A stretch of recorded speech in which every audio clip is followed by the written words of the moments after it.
estudiando el libro de Apocalipsis y quedamos a la mitad de una de las iglesias, o a la mitad del mensaje, y no comenzamos con la iglesia de Esmirna. Abra su Biblia en Apocalipsis capítulo 2, versículo 8.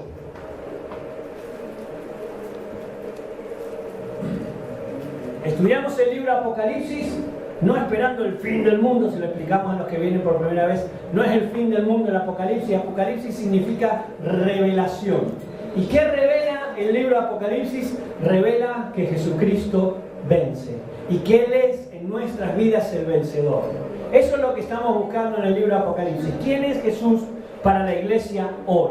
No es el mismo Jesús que estaba en Mateo, Marco, Lucas y Juan, que cuando quisieron colgarlo lo pudieron colgar, que cuando quisieron escupirlo lo escupieron, que cuando quisieron azotarlo lo azotaron. Ahora es el Cristo que tiene el dominio y el control sobre todas circunstancias, a quien decimos que Él es toda la gloria y toda la honra, porque Él es el vencedor y el Dios de lo imposible. Ese es el Cristo que nosotros tenemos hoy. Si el libro de Apocalipsis no se hubiera escrito, no hubiéramos entendido el mundo espiritual que hoy estamos viviendo. Cristo vence y tiene en su mano todo dominio y todo control. Así que no hay problema más grande que el Señor no resuelva. No hay problema más gigante, por más gigante que sea, que Jesucristo no pueda tomar el control. Amén. Entonces eso estamos viendo en el libro de Apocalipsis. Apocalipsis capítulo 2, versículo 8. ¿Lo tiene? Y escribe al ángel de la iglesia, es el mismo Jesús el que habla, ¿no?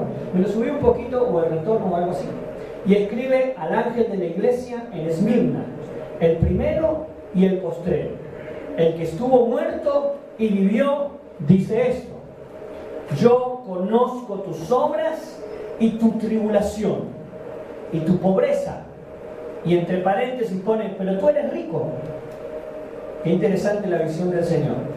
Y la blasfemia de los que dicen ser judíos y no lo son, sino sinagoga de Satanás. Versículo 10. No temas en nada lo que vas a padecer. He aquí, el diablo echará a alguno de vosotros en la cárcel para que seáis probados y tendréis tribulación por 10 días. Sé fiel hasta la muerte y yo te daré la corona de la vida. El que tiene oído, oiga lo que el Espíritu dice a las iglesias. El que venciere no sufrirá daño de la segunda muerte. ¿Oramos al Señor? Señor, gracias por tu palabra, gracias por tu fidelidad, gracias por tu amor. Gracias, Señor, por hacernos partícipes de tu libertad. Gracias, Señor, por habernos elegido y habernos traído hasta aquí hoy para escuchar el mensaje de tu palabra. Que en esta mañana salgamos renovados en el espíritu de nuestra mente y entendiendo una vez más que sos el Dios de lo imposible. Que sos el Dios de cuando alguien dice no se puede salir, no se puede seguir, vos decís y planteás yo soy el vencedor. Que en esa mañana podamos aprender un poco más de ti a través de tu palabra, en el nombre de Jesús. Amén y amén. El relato del libro de Apocalipsis es realmente fascinante para el que puede leer y entender el libro de Apocalipsis en todos los aspectos. Una de las cosas que podemos encontrar en el relato es la influencia y la autoridad política que tiene este relato en el contexto donde este libro fue escrito. Si leemos el contexto en que Juan recibió sus revelaciones y a la crisis a la que responde, nos podemos dar cuenta que estos fueron radicalmente políticos con respecto a lo que estaba viviendo la iglesia. Vimos un poquito cada una de estas iglesias: Éfeso, Esmirna, Tiatira, Sardi, Filadelfia y la Odisea. Si después usted quiere tener esto, me lo pide el PowerPoint y se lo puede pasar. Estuvimos viendo justamente el lugar donde había estado las iglesias y la influencia que tenía lo político y lo que pasaba espiritualmente sobre la vida de las iglesias. El único lugar que hoy queda con el mismo nombre es justamente la iglesia que estamos viendo hoy, que es la iglesia que estaba en la ciudad de Esmirna. Esa ciudad todavía sigue hasta hoy. Búsquela en Google Earth y vaya y vea que es una iglesia una ciudad floreciente, una ciudad muy, muy linda. Es la única ciudad que queda con su nombre, pero en todo este sector estaban ubicadas la iglesia. Un poquito lo que vimos el domingo pasado cuando empezamos a ver las iglesias es la ubicación de cada una de ellas con respecto a la isla donde estaba Juan. Juan estaba acá en la isla de Patmos, ¿sí? Y comienza a escribir a las iglesias que estaban en ese lugar, y le escribe a la primera iglesia, la iglesia que está más cerca, y están en orden de acuerdo a la lejanía que tenía él desde el lugar donde comenzaba a escribir. Hablamos un poquito de la iglesia de Éfeso el domingo pasado y decíamos que es la primera iglesia y la iglesia que tenemos más conocimiento sobre ella, porque hay el libro escrito a los Efesios es específicamente a esa iglesia, y que han pasado muchos apóstoles por ese lugar y grandes personajes por ese lugar y se creían una iglesia importante, y Jesús le dice: yo soy más importante todavía que lo que ustedes son. Yo soy el primero, yo soy el último, yo soy el que tiene el dominio y el control sobre la iglesia. Un poquito hablamos de eso. Pida el mensaje si lo quiere escuchar. Los hermanos que están en multimedia pueden enviarle el mensaje grabado, ¿sí? Ya vamos a subirlo a YouTube, todavía no podemos hacerlo. Pero hablábamos un poquito de eso y decíamos, están escritas en orden desde la más cercana a la más antigua. Hablamos las dificultades que estaban pasando en cada una de las iglesias, que fue muy interesante para que usted, que no vino el domingo pasado, pueda verlo, y si usted quiere refrescarlo también, lo pide. Entonces, hablábamos un poquito de esto. El Apocalipsis realmente trabaja también en su relato con la visión política del lugar. El autor denuncia proféticamente, ¿sí? Denuncia proféticamente las realidades políticas y económicas y sociales del imperio que estaba gobernando en esa época. Se para frente a las situaciones el mismo Señor Jesús, quien revela el libro de Apocalipsis. ¿Recuerdan eso? Apocalipsis capítulo 1, versículo 1. El Apocalipsis es la revelación que Jesucristo le da a la iglesia, es la revelación que Dios le da a Jesucristo. El mismo Jesucristo se para y denuncia realidades políticas, económicas y sociales del imperio que reinaba en esa época. Es importante tener en cuenta estos detalles porque serán valiosos y claves para que nosotros podamos entender la estructura de este libro, que para muchos es muy, muy difícil de entender. Pero entendamos esto: el libro de Apocalipsis no fue escrito para teólogos, no fue escrito para que los grandes eruditos entendieran lo que estaba plasmado en ese lugar. El libro de Apocalipsis fue escrito para la iglesia, toda la iglesia que estaba en ese momento pasando necesidades. Hemos encarado mal la visión de este libro, entonces nos enredamos con ciertas figuras de la época, pero debemos entender contextos radicales para que podamos descubrir que Jesucristo siempre reina sobre cualquier autoridad que quiera gobernar el lugar donde las iglesias están. El Señor es quien gobierna nuestro país. El Señor es quien gobierna nuestra nación, el Señor gobierna el mundo. Un poquito vamos a hablar de esto. Hay un teólogo que se llama Juan Stam, creo que falleció hace muy poquito, no lo quiero matar, pero tiene que haber fallecido hace muy poquito según no busqué su reseña hoy, pero dice esto: la manera tradicional de leer este libro, desconectado casi totalmente de su contexto político y socioeconómico, es la mayor causa de nuestra dificultad y errores al intentar entender este libro. Por eso tenemos que intentar saber un poco más de cuándo fue escrito y cómo fue escrito, para que entendamos por qué decimos que el libro se resume en una palabra, en una frase, y la frase es: Jesús vence. Jesús vence. Al entender contextos en los que fueron escritos, podemos descubrir este valioso y precioso mensaje: Jesucristo es el vencedor. Dicen, a ver, este mensaje entonces jamás puede estar desconectado de las dolorosas realidades de nuestro país hoy. Usted y yo no podemos dejar pasar este mensaje sin entender las situaciones que nuestro país vive y entender que Jesucristo es mayor que el valor del dólar, que Jesucristo es mayor que el conflicto económico que estamos pasando en nuestra nación y con los conflictos bélicos que están pasando alrededor del mundo. Mira Venezuela intervenido, mire todo lo que está pasando alrededor de nuestro mundo y tenemos que entender esto. Dios sigue estando en control. La iglesia que entiende que Jesucristo está en control es la iglesia que puede clamar al Señor en medio de cualquier dificultad, en medio de cualquier problema, en medio de cualquier circunstancia. ¿Amén? Dos preguntas muy importantes. ¿Cómo debemos responder los cristianos a las situaciones políticas? ¿Cómo nosotros como iglesia debemos responder frente a estas circunstancias? Frente a lo que el mundo plantea en estas realidades políticas. Y otra pregunta muy interesante nos resuelve este libro es: ¿cuál debe ser el testimonio fiel bajo sistemas opresores y sistemas que vienen a imponernos sus ideologías? Un poquito de esto hablamos hace 2 domingos atrás, cuando hablábamos sobre ideologías y lo que el mundo está planteando, y la iglesia sale detrás a hacer marchas, a criticar, pero nosotros tenemos que entender cómo resolver estos conflictos, cómo resolver estas circunstancias.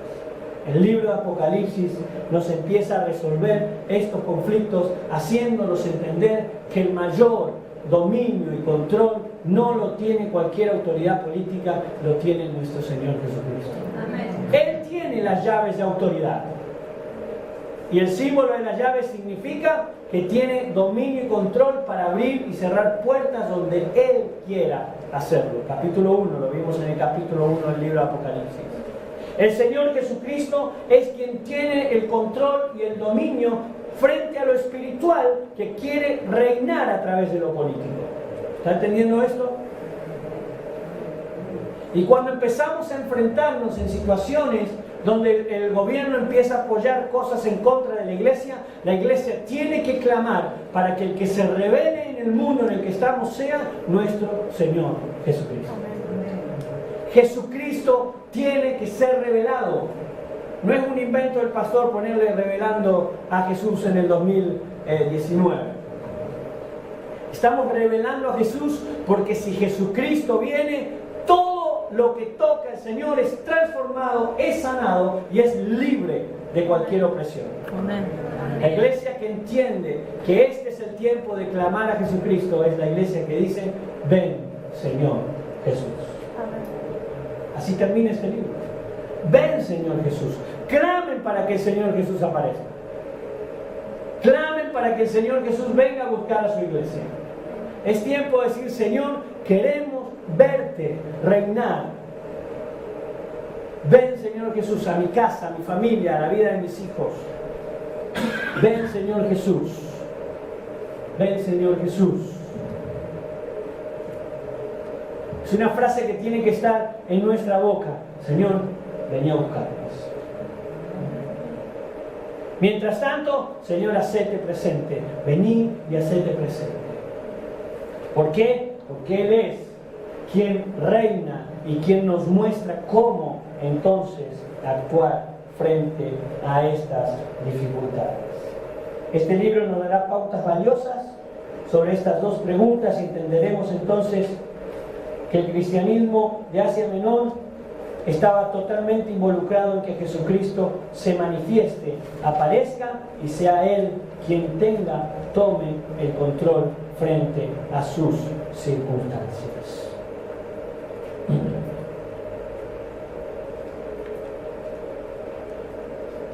La teología política del libro se resume de esta manera.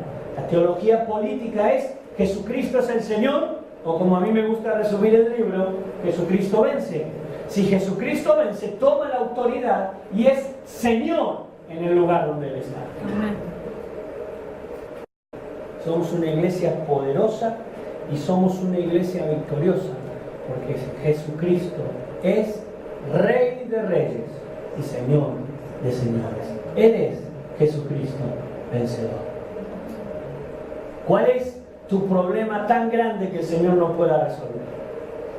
¿Cuál es tu dolor interno tan grande que este Dios de paz no pueda resolver en tu corazón, en tu mente, en tu hogar y en tu economía?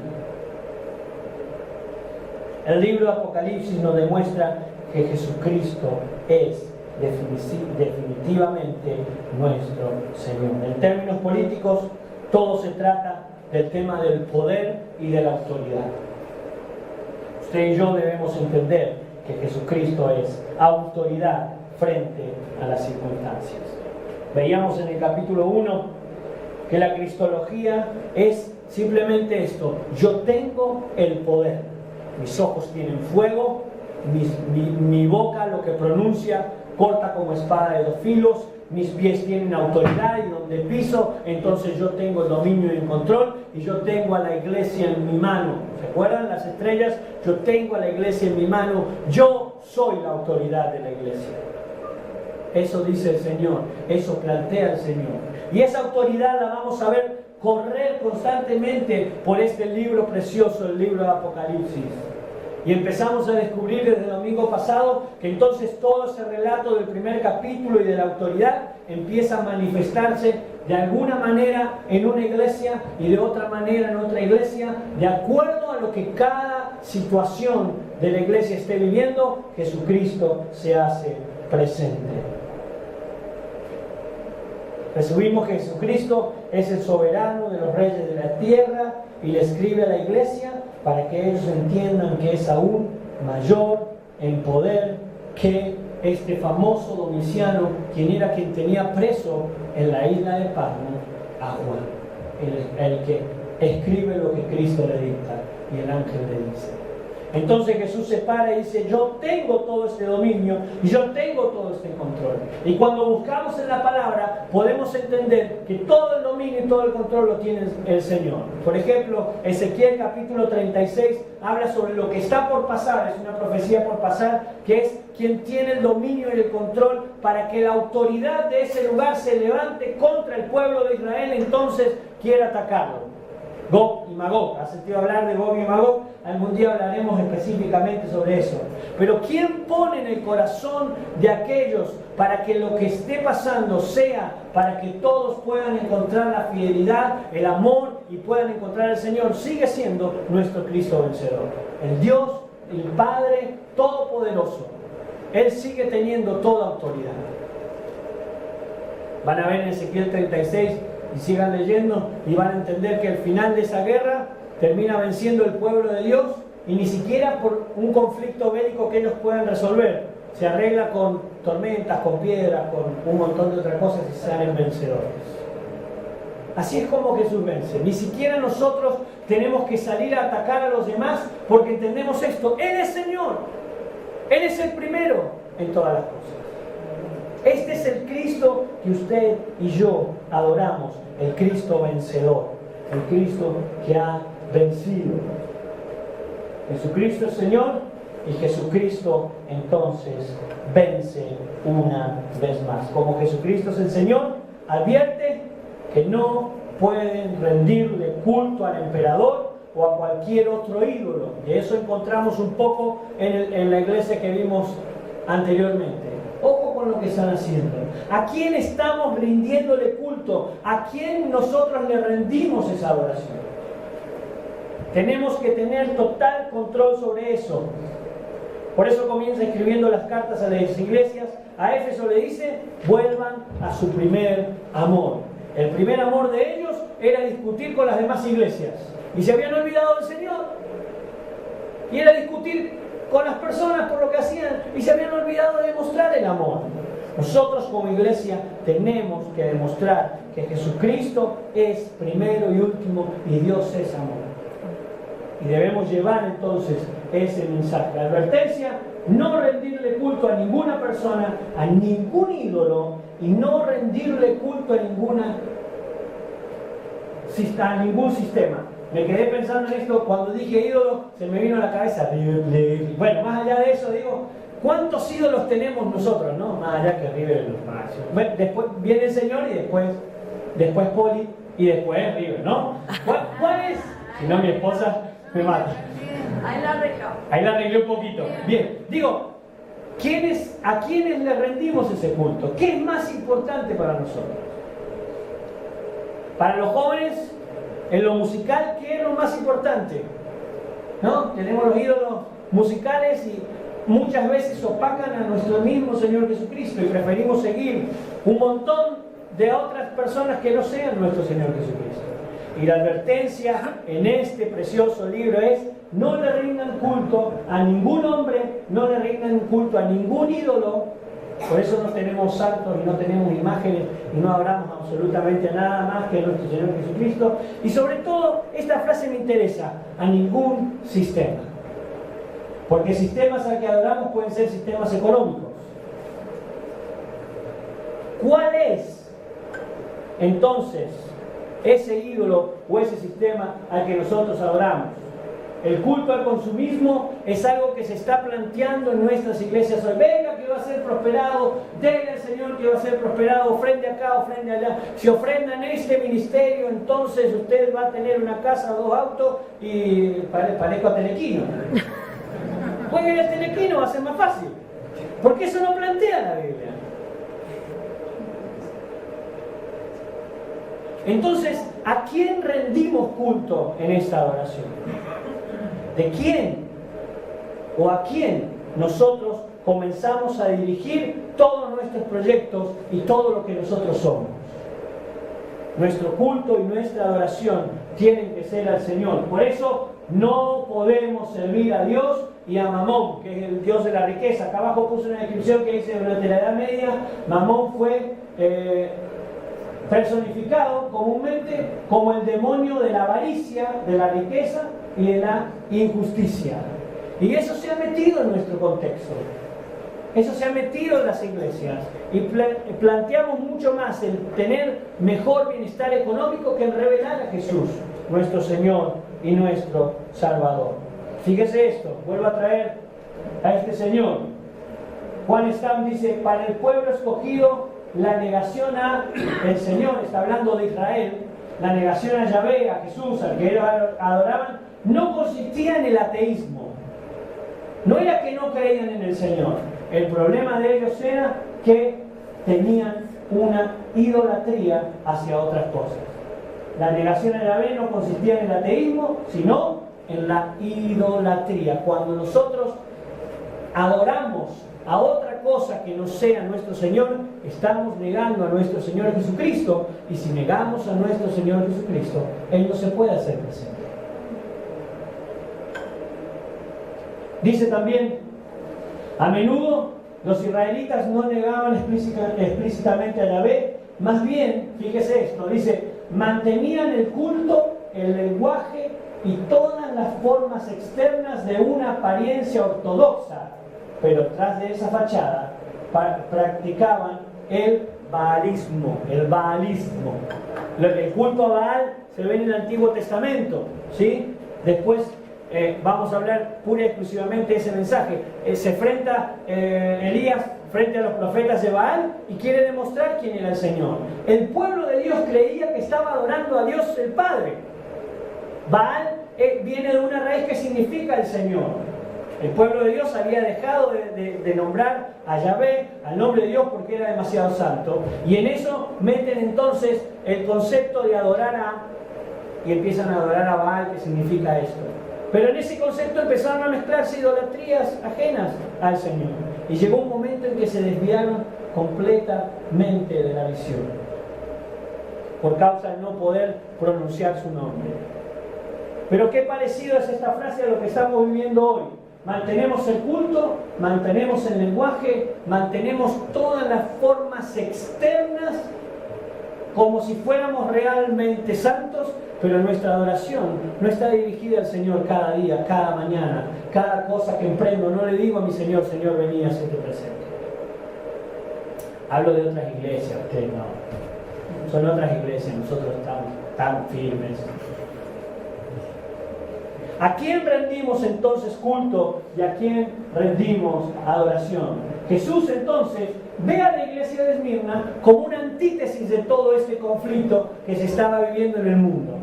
Qué bueno sería que Dios pueda mirarnos en esta mañana a nosotros y pueda decir de nosotros, esta no es una iglesia que busca bienestar económico, es una iglesia que busca pronunciar mi nombre y hacer visible mi nombre y mi poder. ¿Qué clase de iglesia queremos ser? Esa es una pregunta que cada mañana tenemos que hacernos. Yo quiero ser la iglesia que revele a Cristo Jesús. Y que su ídolo no sea un sistema, que su ídolo no sea apariencias, que su ídolo sea el mismo Señor Jesucristo, quien vence cualquier circunstancia. Entonces se me vienen las circunstancias económicas y no tengo dolor en mi corazón, porque entiendo que nuestro Señor Jesús es quien provee. Cuando yo leo entonces la frase y la iglesia de Esmirna, me hago esta pregunta. Yo hubo un tiempo que me levantaba temprano a la mañana y empezaba el libro de Apocalipsis del capítulo 1 al capítulo 22. Lo leía de corrido todos los días, ¿no? Todos los días. Y después empecé a sacar ciertas cosas de esos versículos, de esos capítulos. Y me di cuenta de una cosa. Me di cuenta de algo. Todos quieren ser la iglesia de Filadelfia, que se le llama la iglesia fiel. Pero ninguno quiere ser la iglesia de Esmirna. ¿Por qué todos queremos ser la iglesia de Filadelfia? Yo, en mi concepto, en mi ignorancia de no ser una persona que leía demasiado la palabra, había entendido que la única iglesia a la que el Señor no reprochaba era a la iglesia de Filadelfia.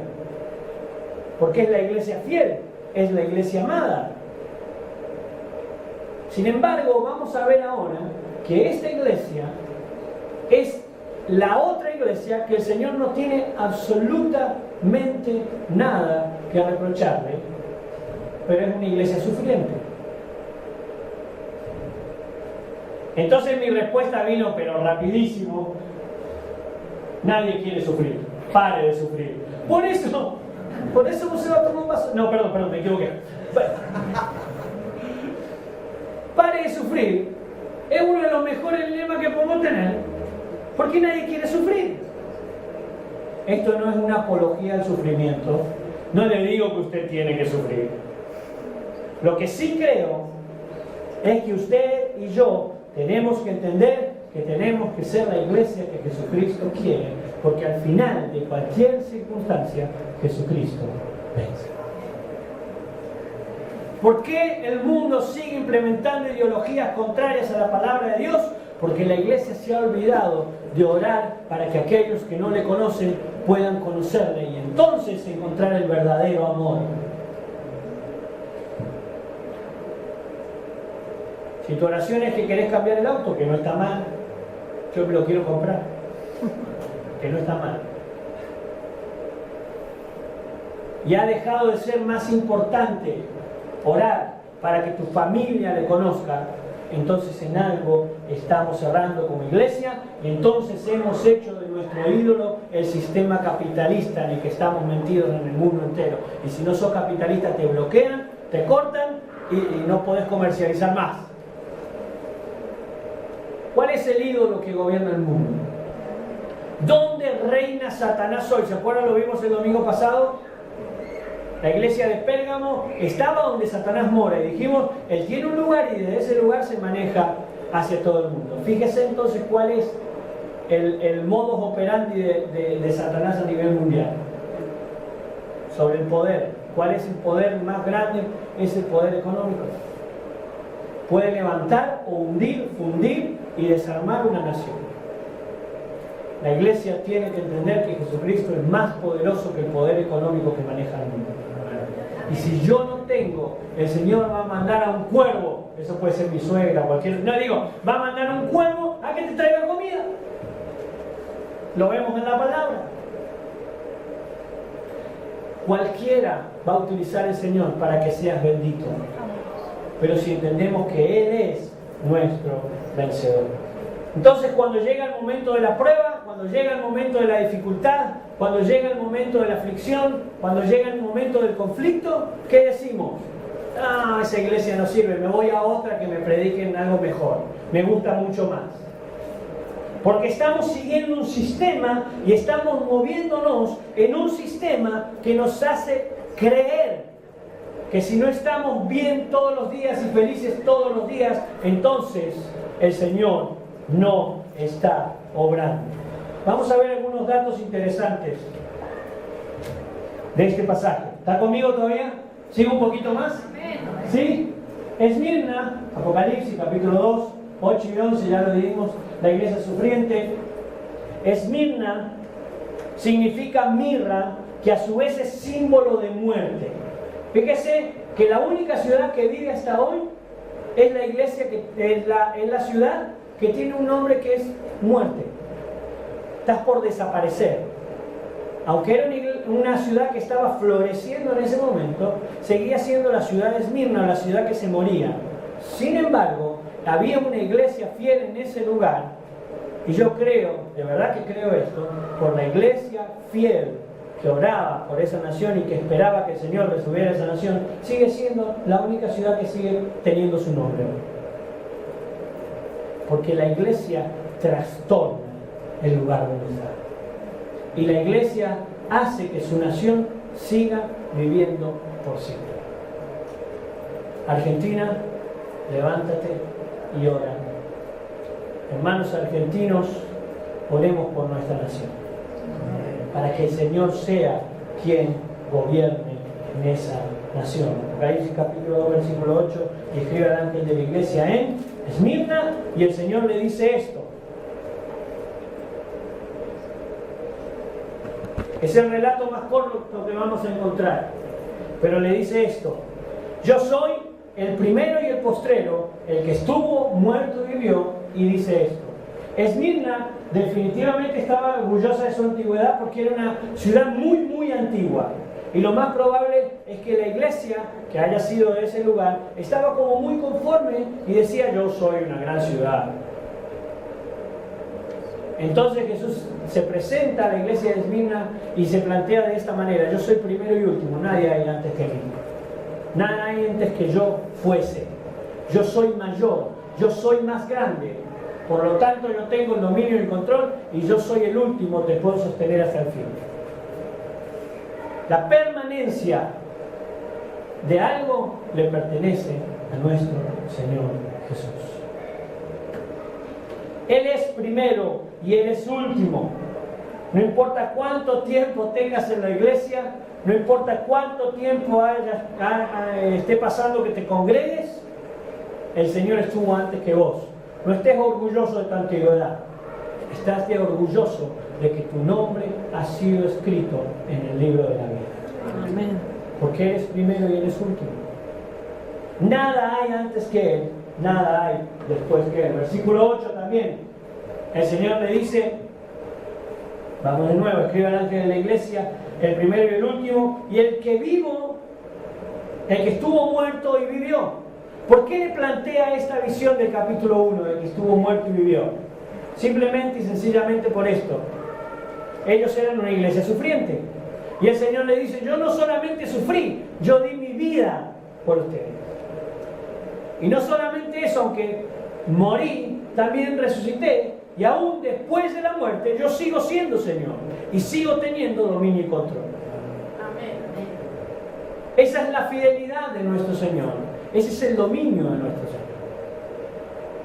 Ese es el Dios tan grande que nosotros tenemos. Ese es el Cristo tan poderoso que nosotros tenemos. Tenemos que entender que en algún momento, aunque dejemos de existir en esta tierra, seguimos fieles y firmes en la presencia de nuestro Señor, disfrutando de Él también. Él es primero, Él es último. Todo sufrimiento que tengas, ponelo en las manos del Señor. Cualquier dolor, ponelo en la mano del Señor. No hagas de tu dolor, de tu enfermedad, de tu tristeza y de tu pobreza un ídolo. No, yo soy pobre y ahí me quiero quedar. Dile, Señor, todo lo que tengo y lo que soy, te lo dedico delante de tu altar. Porque esto es lo que plantea el Señor. ¿Está conmigo? ¿No se me perdió? Él todo lo sabe. Versículo 9. Fíjese qué interesante. Dice, yo conozco tus obras y yo conozco tu tribulación y yo conozco tu pobreza. Aunque es rica, aunque eres rica, le dice el Señor. Qué interesante la frase, tú eres rica. La visión del Señor es contraria a la visión que nosotros tenemos del mundo de hoy. Es totalmente al revés de lo que el mundo nos plantea. Entonces, Dios quiere que seamos pobres. Dios nos quiere pobres.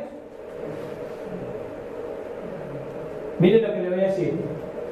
El próximo domingo vamos a hablar si Dios nos quiere pobres. Y vamos a ver cuál es el concepto de Dios con respecto a nuestras finanzas también. Y con respecto a cómo Dios nos mira aún en medio de nuestros problemas. Y quién es quien gobierna frente a eso. No voy a estirar más, si no nos vamos más. Versículo 10. Advierte que vendrán tiempos peores. No temas en nada lo que vas a padecer. He aquí, el diablo echará a algunos en la cárcel. Fíjese lo que plantea. He aquí, el diablo echará a algunos de vosotros en la cárcel para que seáis, ¿qué dice ahí? Probados. Y tendréis tribulación por 10 días. Sé fiel hasta la muerte. Tendrán tribulación y tendrán tristeza y van a ser echados en la cárcel. Fíjese si el Señor viniera hoy, yo me parara acá esta mañana y dijera, todos van a ser castigados. Dejan de venir y se cambian a la iglesia de la esquina que le dicen, ustedes van a ser ricos, van a ser millonarios. Tenemos que ser la iglesia y entender cuál es el tiempo, el conflicto, la situación política del país y dónde nosotros estamos como iglesia hoy, para poder entender el mensaje del Señor.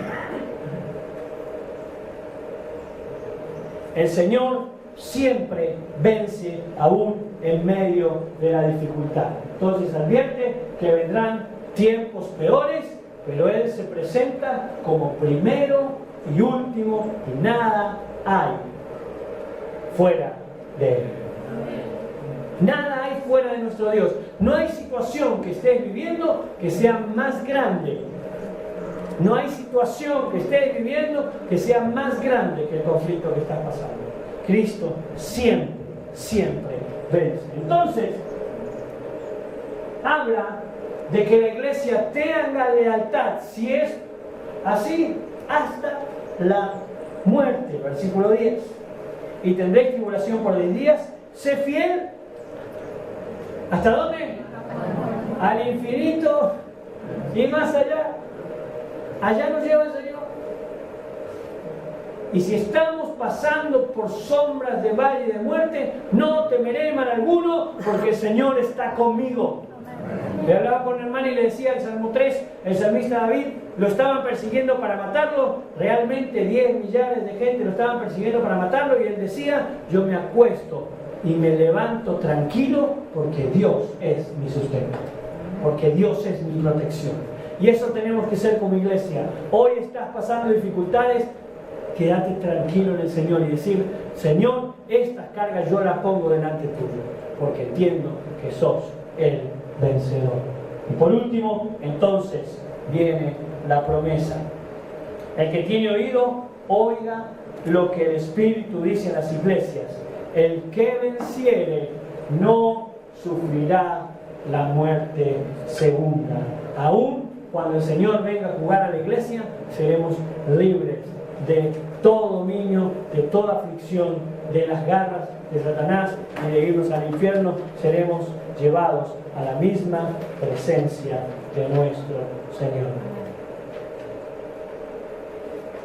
Es tiempo que le digas en esta mañana, Señor, no quiero otro ídolo en mi vida que no sea vos. No quiero confiar en ninguna otra situación, en ninguna otra cosa que no sea tu presencia en mi vida. No quiero esperar absolutamente nada. No hagas de tu auto un ídolo, de la tecnología un ídolo, no hagas ni siquiera de tu congregación un ídolo. Hagamos que el Señor sea primero y último en este lugar.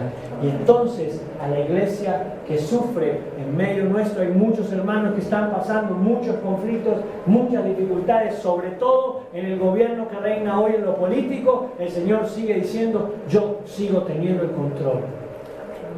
Yo quiero tener el dominio y control. Es tiempo de decirle en esta mañana, Jesús, hacete presente en mi vida, hacete presente en mi corazón. Te invito a que cierres tus ojos ahí donde estás.